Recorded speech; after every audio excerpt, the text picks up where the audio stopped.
we've done the internal discovery, we understand what the as-is situation looks like. In terms of step 4, where do we take it from there? Right, so step 4 is what I would call as creating a rudimentary value framework. Okay. And what I mean by that is identifying a short list, not more than 3 or 4, very simple short list of what are the largest value trends or value levers that your customers come to you for.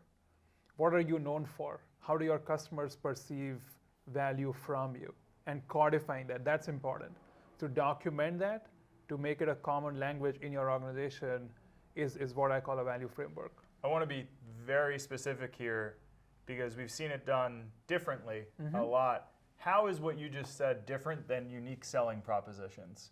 Yeah, it's related in some ways, but here what I would do, right, in order to create this is I would go bigger in the sense, put the customer lens first, because USP could be framed, again, going back to the basics of business value, a USP could be defined as feature X in my product is so cool, right? Yep. It's got 10 different versions or whatever not, right?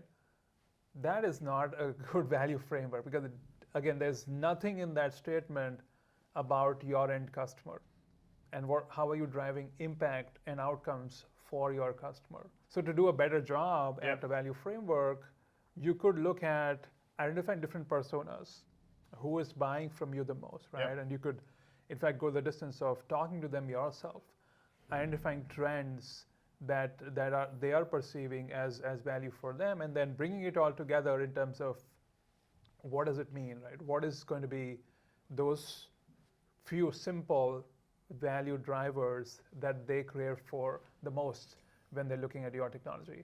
I think there's an important nuance or connection between what you're describing relative to the difference between USPs and the value framework. To me, the value framework, when I'm asking an organization for those, they need to be outcome-led.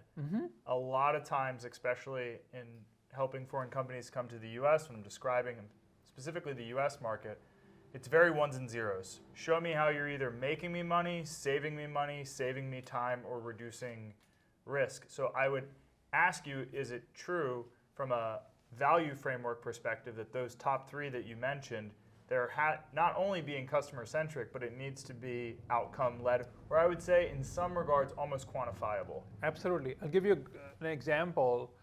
So you remember the Geico ads on TV, right? The give me 15 minutes of time and I'll save you 15% on insurance. Absolutely. Right, so that is a good value statement. It's quantified impact back to giving you money, and that's an outcome. It's a tangible impact statement.